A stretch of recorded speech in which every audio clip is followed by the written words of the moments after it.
notre Seigneur Jésus-Christ. Alors ce matin, donc, je me permets de me tenir devant vous.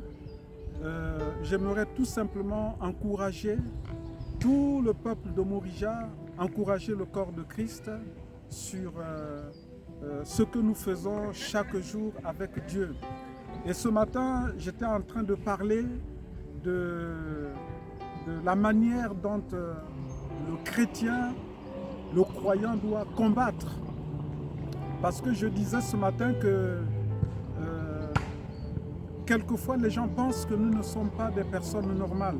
Effectivement, quand on a le Saint-Esprit, quand on marche avec Dieu et qu'on a des ambitions, il y a des choses que nous faisons pour lesquelles les gens pensent que nous ne sommes pas, parce que nous sommes animés d'un autre esprit, de l'esprit de puissance, de l'esprit de miracle, l'esprit du Père qui habite en nous et qui nous permet de réaliser, d'accomplir certaines choses que les gens trouvent que nous ne sommes pas des personnes normales.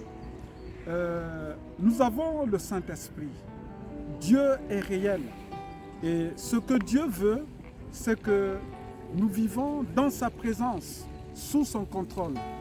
Et le chrétien est celui qui a reçu le Saint-Esprit et qui marche selon la parole de Dieu.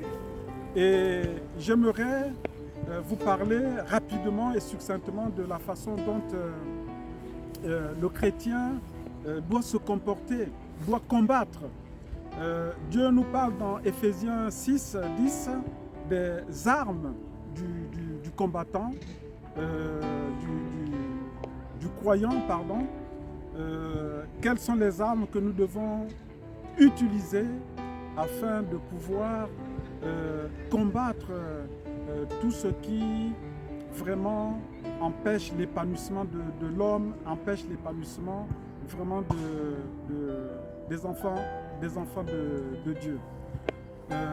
J'aimerais souligner encore ce matin que le chrétien est combattu et le chrétien peut traverser des moments particuliers, des moments difficiles. Mais quand ces choses arrivent, quand les moments difficiles arrivent, qu'est-ce qu'il faut faire? Quand les moments difficiles nous envahissent et que nous sommes parfois désaxés, qu'est-ce qu'il faut faire? La Bible dit que nous n'avons pas à combattre contre la chair ni le sang, mais nous devons à combattre contre toute la hiérarchie satanique, parce que le monde satanique est hiérarchisé, le monde satanique est organisé. Et pour cela, Dieu nous a donné dans Éphésiens 6 les armes que nous devons utiliser, les armes que nous devons exploiter pour nous permettre de réussir.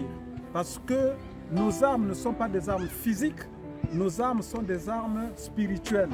Et si Dieu nous a donné une panoplie d'armes, si Dieu nous a donné une quantité d'armes, c'est parce que les circonstances changent, les circonstances ne sont pas les mêmes, les situations ne se ressemblent pas, et nous devons donc adapter ces armes, utiliser ces armes pour nous permettre de combattre.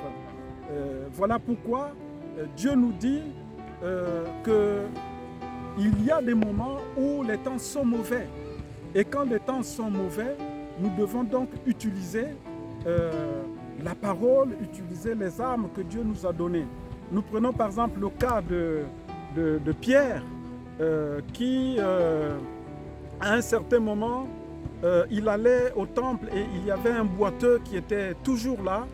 Et pourtant, il avait d'habitude de passer là, devant le portique, devant l'église, devant le temple. Mais ce jour-là, il était inspiré.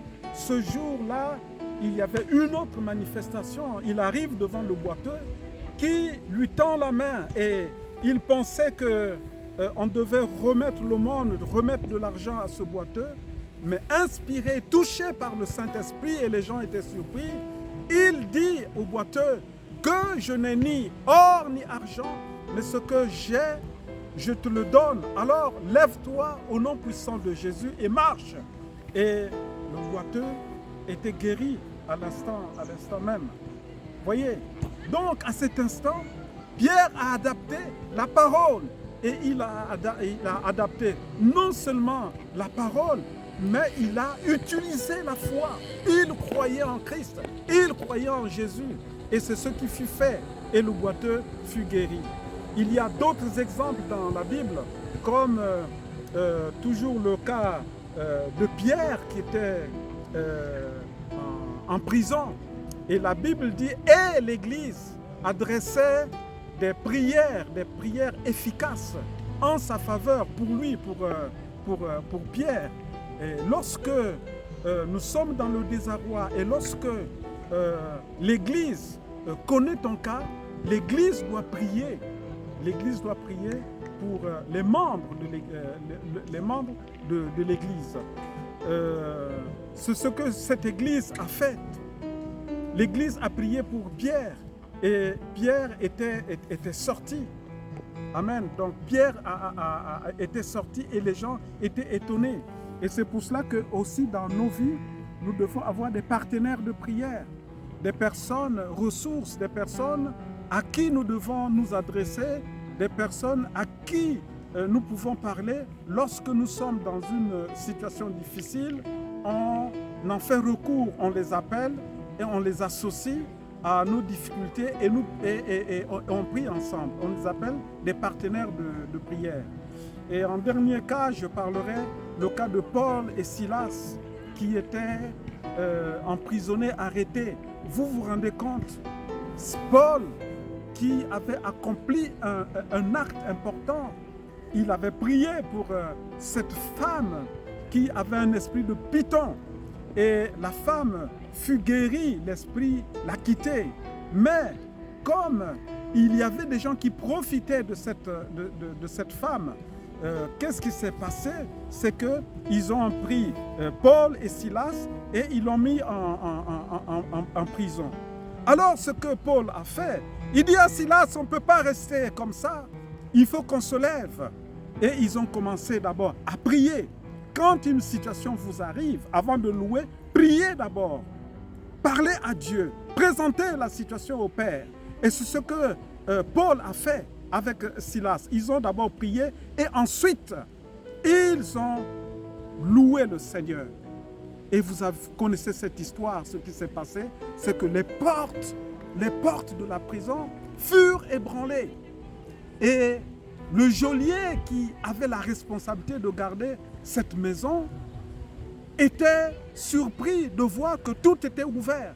Et il s'est dit, pour lui c'était fini. Alors il allait donc pour se tuer, pour carrément donner sa vie. Et Paul va donc crier d'une voix forte. Il dit, ne fais pas ça. Nous sommes encore tous là, nous sommes en prison. Personne n'est sorti de la prison. Alors il faut que tu viennes. Et le geôlier va donc demander, qu'est-ce que je dois faire? Il dit, il faut que tu donnes ta vie au Seigneur. Tu seras sauvé, toi et ta famille. Et le geôlier reçut effectivement la vie de Dieu. Voyez, c'est important. Qu'est-ce que Paul et Silas ont fait? Ils ont prié et ils ont loué le Seigneur. Donc, la prière et l'adoration sont aussi des armes que nous pouvons adapter, que nous pouvons utiliser en toutes circonstances. Ce que j'aimerais te dire, ma sœur, mon frère, cher frère du corps de Christ, à cet instant où je vous parle, j'ai une pensée pour vous. Ne ferme pas ta bouche lorsque la situation ne va pas. Lève-toi et parle au Seigneur.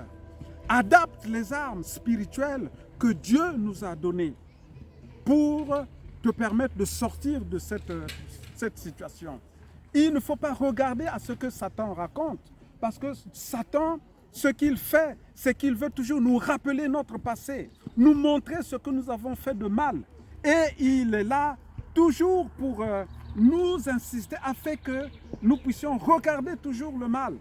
Mais Jésus-Christ a tout effacé pour toi. Jésus-Christ a tout effacé pour nous. Et quand il a tout effacé, il ne te rappellera plus jamais de toutes ces choses. Et ce que nous devons faire confiance à notre Seigneur, faire confiance à Dieu. Le Saint-Esprit est là pour nous accompagner et chaque fois qu'il y a une difficulté, les armes spirituelles que Dieu nous a données, nous devons donc les utiliser. Donc voilà ce que je voulais vous dire à cet instant. Soyez bénis, je salue tout le peuple de Dieu, je salue le corps de Christ, je salue tous les enfants de Morija, je salue l'assemblée de Gometz-la-Ville, je salue également l'assemblée de Chartres. Que Dieu vous bénisse. Amen.